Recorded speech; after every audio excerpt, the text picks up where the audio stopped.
दोस्तों, क्वाइस सक्सेस के YouTube channel में आप सबका स्वागत है। परिचय।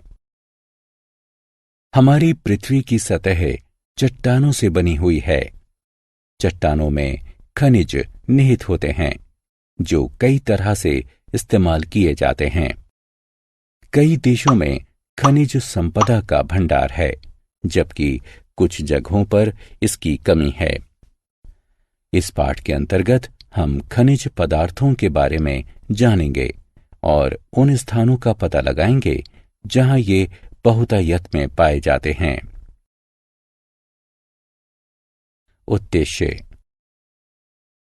इस पाठ के अंत में आप निम्न करने में सक्षम हो जाएंगे: खनिज को परिभाषित करना, धात्विक और अधात्विक खनिज पदार्थों के बीच अंतर बताना, लौह और अलौह खनिज पर चर्चा करना, खनिज पदार्थों को प्राप्त करने के विभिन्न तरीकों की सूची बनाना, दुनिया और भारत के नक्शे पर समृद्ध खनिज भंडार वाले स्थानों का पता लगाना। खनिज पदार्थ। पृथ्वी पर उपस्थित चट्टानों में कई सारे पदार्थ मिश्रित होते हैं। उन्हें खनिज के नाम से जाना जाता है। ये प्राकृतिक प्रक्रियाओं के द्वारा निर्मित होते हैं और एक निश्चित क्षेत्र में संकेंद्रित होते हैं। विभिन्न खनिजों की रासायनिक संरचना, रंग, घनत्व, कठोरता और घुलनशीलता भिन्न भिन्न होती है। रासायनिक संरचना के आधार पर इन्हें धात्विक और अधात्विक खनिजों में वर्गीकृत किया गया है। खनिजों के प्रकार। धात्विक खनिजों में धातु का कच्चा रूप उपस्थित होता है। धातु एक कठोर पदार्थ होता है जो ऊष्मा और विद्युत का संचालन करता है।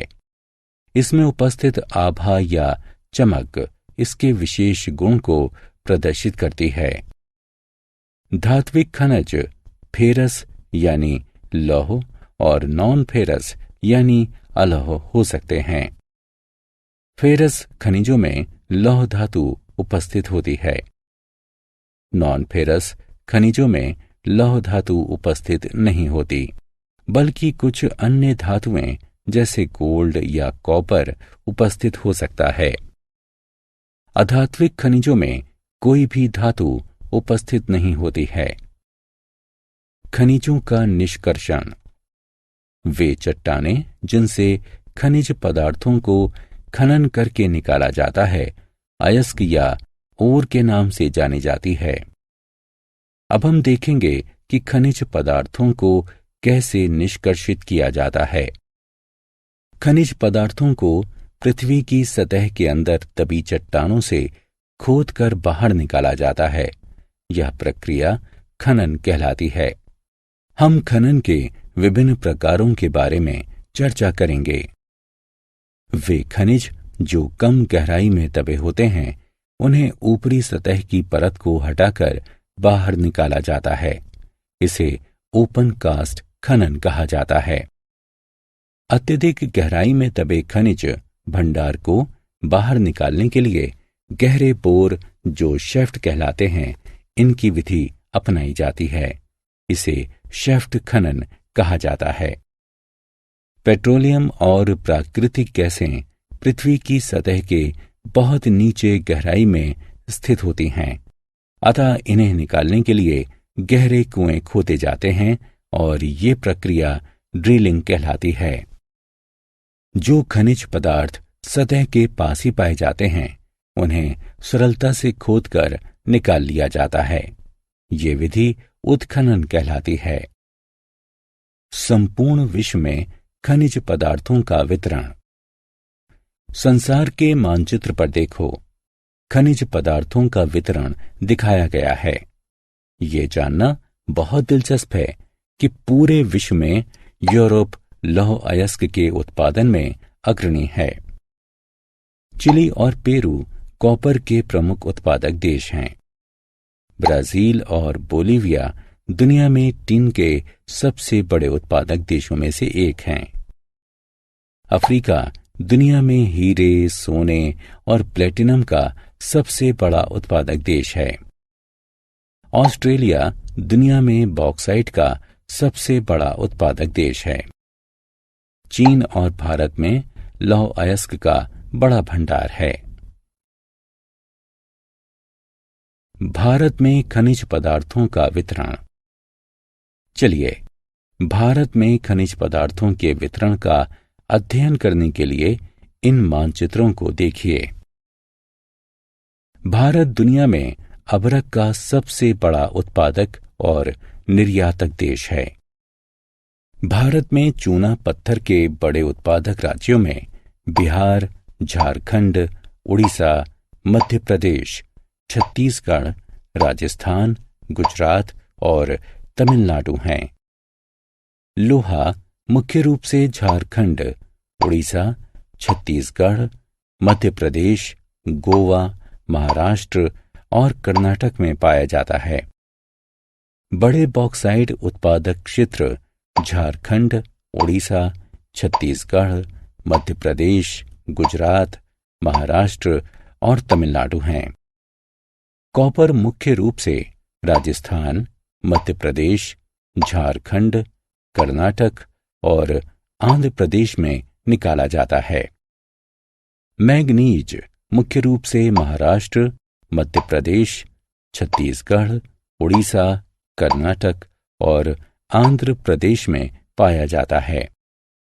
कर्नाटक के कोलार में सोने का भंडार है। खनिज का उपयोग। क्या आप बता सकते हैं कि रत्न आमतौर पर कठोर क्यों होते हैं? हाँ, रत्न खनिजों से बने होते हैं जो उन्हें कठोर बनाते हैं।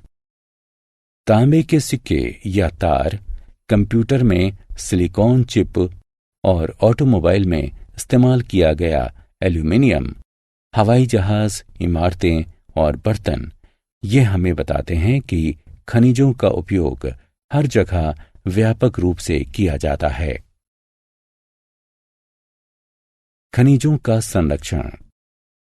क्या आपको पता है कि खनिजों के निर्माण और संकेंद्रण में हजारों साल लग जाते हैं, परंतु इन्हें खर्च करने के पहले हम एक पल भी इसके बारे में नहीं सोचते। खनिज एक अनवीकरणीय यानी नश्वर संसाधन है, तो हमें इसे बर्बाद नहीं करना चाहिए। हम धातुओं को पुनः उपयोग में ला सकते हैं या इन्हें रिसाइकिल कर सकते हैं ताकि खनिजों को संरक्षित किया जा सके। सारांश। आइए हमने जो कुछ सीखा है उसे संक्षेप में दोहराएं। खनिज प्राकृतिक रूप से पाए जाने वाले पदार्थ हैं जिनकी एक निश्चित रासायनिक संरचना होती है। खनिज मूल रूप से धात्विक और अधात्विक हो सकते हैं।